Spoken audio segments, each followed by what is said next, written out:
Oke Cuk, balik lagi sama Nyong. Nah, di video kali ini Cuk, kita akan melanjutkan part keempatnya Cuk. Ya, senajan langsung nonton. Apa-apa, gas baik. Scene kali ini kita dibawa ke sebuah kerajaan yang bernama Tutalikan Cuk. Kemudian diperlihatkan seseorang yang berlatih sebuah pedang bersama pengawalnya Cuk. Dia merupakan putri dari kerajaan Tutalikan. Dia memiliki nama Pegel Otelia, tapi kayak pengen apa ya cok. Itulah lanjut baik. Sembari tuan putri mengayunkan pedangnya kepada sang pelatih yang tentu saja masih sangat muda untuk ditahan. Dia pun menanyakan, kenapa ayah memanggil seorang mage makhluk menjijikan.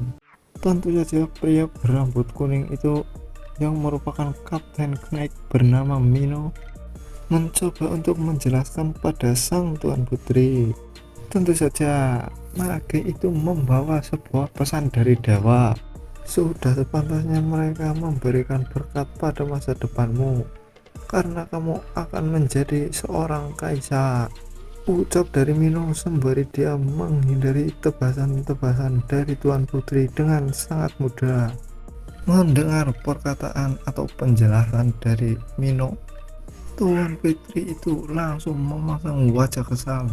Kenapa mereka dianggap istimewa? Bukankah mereka sama-sama manusia seperti kita? Sembari dia melakukan sebuah tebasan yang cukup keras. Tebasan itu sampai-sampai membuat pelatihnya terpukul mundur. Melihat pelatihnya yang terpukul mundur, dia pun langsung berlari dan sembari berucap, mereka adalah sampah yang paling mengganggu di dunia.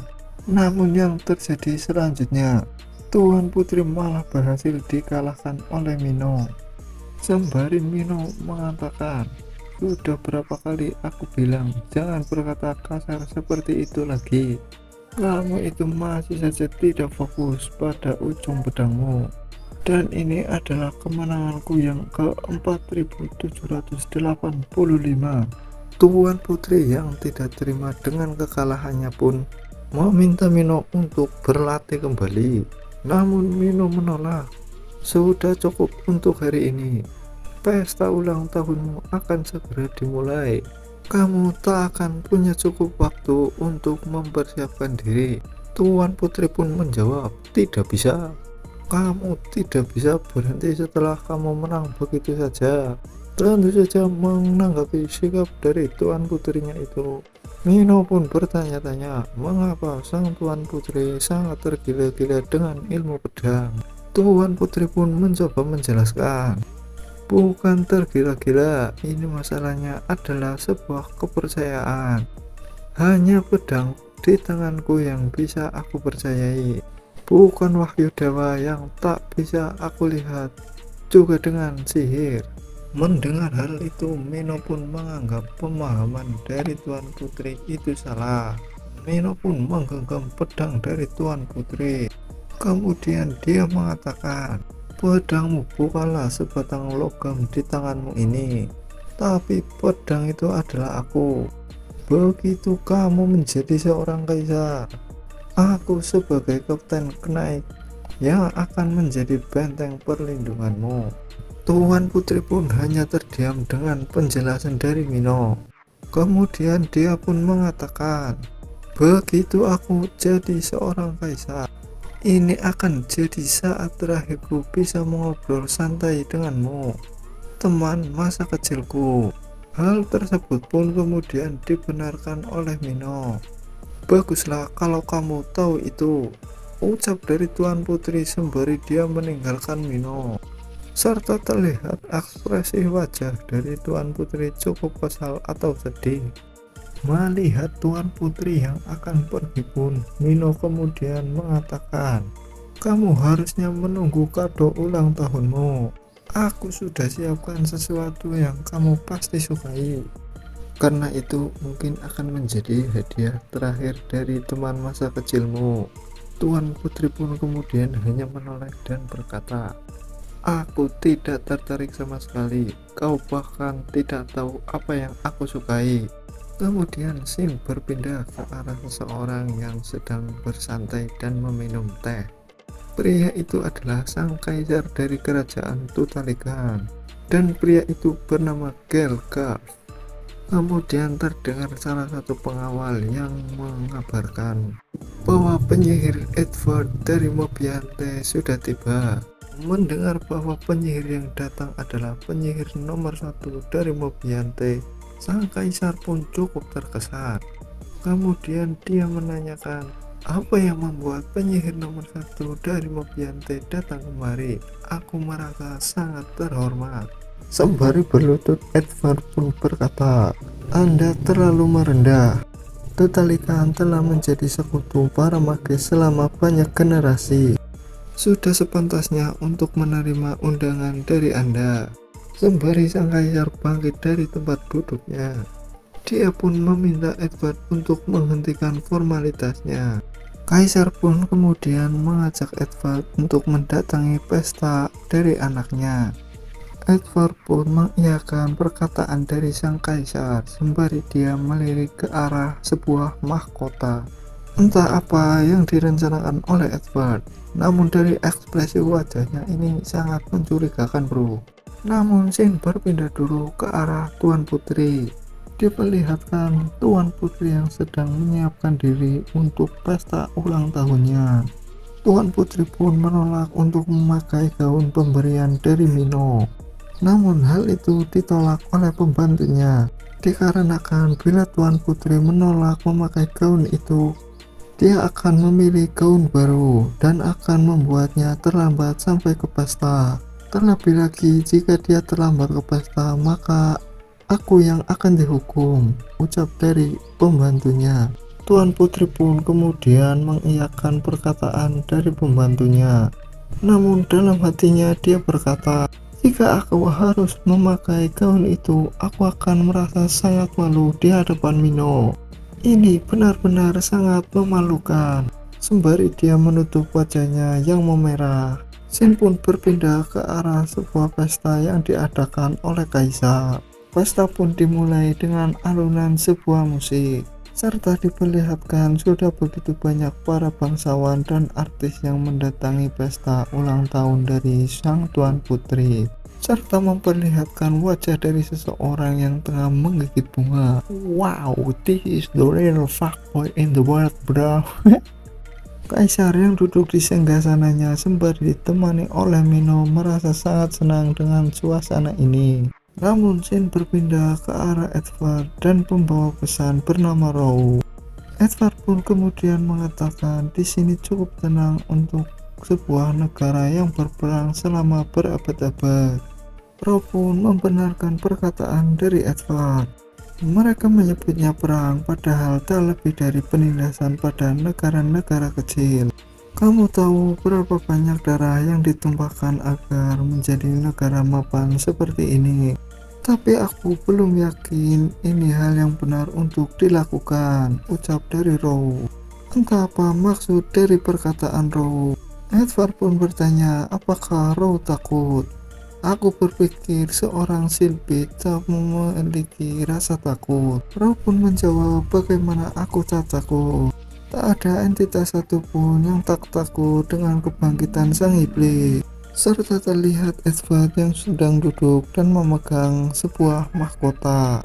Woi, apakah ini mahkota dari Raja Tutalikan bro? Edward pun sembari menjelaskan, bukan iblis, tapi manusia yang membuat spesiesmu punah. Terlebih jika bukan karena Master dan para mage, spesiesmu sudah punah dari dulu. Hal itu pun dibenarkan oleh Row. Makanya aku tahu walau aku serahkan nyawaku untuk Seraph, aku masih tak bisa membayar atas kemarahan hatinya. Begitu juga denganku, ucap dari Edward. Inilah kenapa aku berencana untuk memikul beban yang dia tak bisa kumpulkan keberanian. Jadi percayalah kepadaku. Menyelamatkan manusia yang dipenuhi dengan iri dengki dan ambisi, serta memberi kemakmuran adalah satu-satunya kesalahan dari Great Mage Rangdel Castle. Kumpulkan batu segel Perseidis yang tersebar di penjuru dunia adalah satu-satunya cara untuk memperbaiki kesalahan itu. Sin pun berpindah ke arah Tuan Putri yang sudah siap untuk memasuki pesta ulang tahunnya. Pembantunya pun menanyakan apakah Anda tak gugup. Dalam hati Tuan Putri pun berkata, "Mino, jangan sampai kamu mengejekku, akan aku balas kamu nanti." Dan pembantunya pun kemudian membukakan pintu untuk sang Tuan Putri. Namun Jin berpindah kembali ke arah Edward dan Row. Terlihat Nordadara yang terletak di telapak tangan dari Edward. Row pun kemudian mengungkapkan, "Kamu akan dicatat dalam sejarah sebagai magi terkutuk yang telah bangkitkan sang iblis." Edward pun kemudian memasang wajah mengerikan sembari dia berkata, "Memang itulah yang ku mau." Dan Jin pun kembali beralih ke arah Tuan Putri yang mulai memasuki pesta. Namun alangkah terkejutnya dia di saat dia mulai melihat jelas apa yang berada di balik pintu itu. Ternyata pestanya sudah menjadi tragedi pembantaian dan memperlihatkan tak ada lagi satupun nyawa yang tersisa dari pesta itu. Tuan Putri serta pembantunya pun matanya terbuka lebar dan terlihat sangat syok. Apalagi melihat kondisi dari ayahnya. Terlihat sang kaisar yang sudah tak bernyawa di singgasananya dengan sebuah tombak yang menghujam ke dadanya. Serta diperlihatkan pula kondisi Mino yang sudah tak bernyawa dengan dada yang berlubang. Hujan dan badai pun seakan mengiringi kondisi mengerikan pembantaian itu. Kemudian kita diperlihatkan dengan perjalanan Mochen bersama dengan Hardin. Dan pada akhirnya mereka sampai di sebuah desa yang telah dihancurkan. Tiba-tiba saja Mochen itu merasakan sesuatu yang aneh. Dia pun langsung turun dari punggung Hardin lalu mulai menjelajahi reruntuhan desa tersebut. "Aku merasakan kebencian pekat yang tertanam dari reruntuhan desa ini. Kenapa bisa? Padahal desa ini sudah disapu habis oleh kematian." Tiba-tiba saja dari arah samping Mochen ada seseorang yang berniat untuk menusuknya dengan menggunakan sebuah tombak. Ternyata itu adalah Edward kecil yang ternyata masih selamat dari pembantaian yang terjadi pada desa itu. Kita pun diperlihatkan dengan ibu Edward yang meminta Edward untuk tidak mendengar atau melihat apapun yang terjadi. Ibunya juga meminta Edward untuk tidak membuat suara apapun. "Serta kamu jangan pernah keluar dari sini," ucap dari ibu Edward. Dan tibalah pasukan yang membantai desa tersebut. Edward yang sedang bersembunyi hanya bisa menutup telinganya ketika mendengar sebuah jeritan yang sangat mengerikan yang terjadi pada desa itu. Setelah dia rasa kengerian itu telah berakhir, pada akhirnya dia memutuskan untuk keluar. Dia pun terus melangkahkan kakinya menyusuri desa yang telah hancur. Dan kegigihan yang terbentuk oleh instingnya untuk bertahan hidup. Sampai pada akhirnya dia menemukan sebuah buah yang tergeletak di jalanan. Walaupun buah itu tidak layak makan, namun karena rasa lapar yang sudah tak tertahankan lagi, akhirnya Edward pun terpaksa memakannya. Di sela-sela makan, dia pun menoleh ke arah sebuah gagak yang tengah mencicipi para mayat.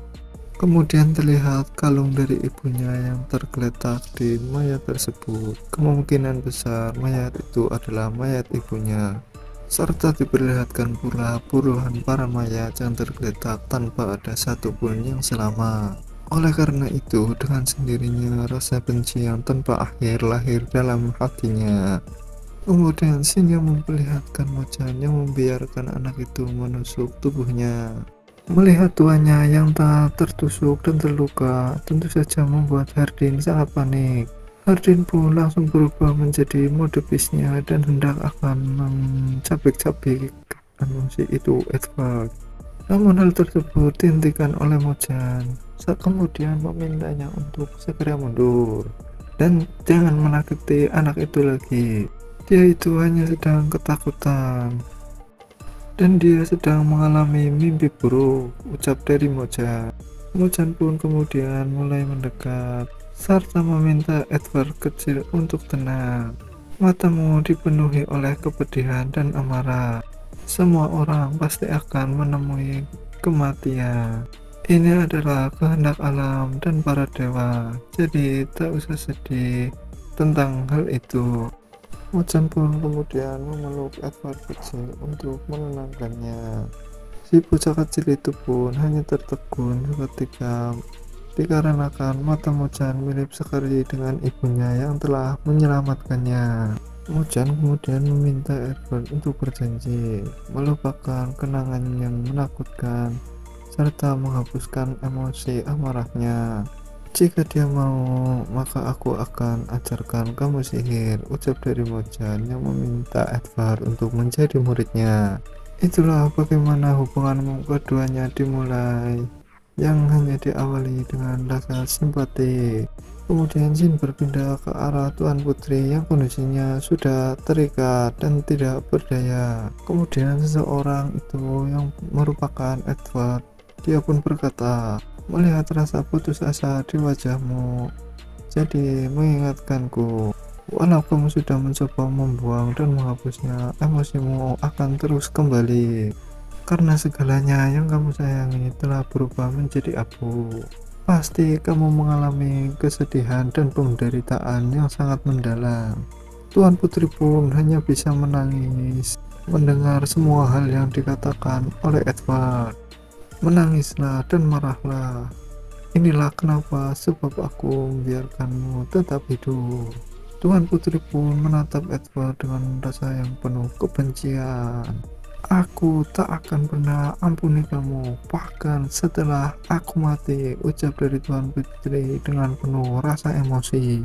Melihat itu, Edward pun hanya tersenyum dan mengatakan, bagus, aku butuh rasa benci yang dalam dari dirimu.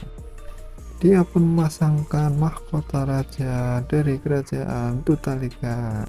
Dendam yang ada di hatimu akan bangkitkan sang kepala iblis, ucap Edward dengan wajah yang sangat mengerikan. Serta demikian pula scene itu menutup part kali ini. Jangan lupa subscribe dan sampai jumpa di video selanjutnya.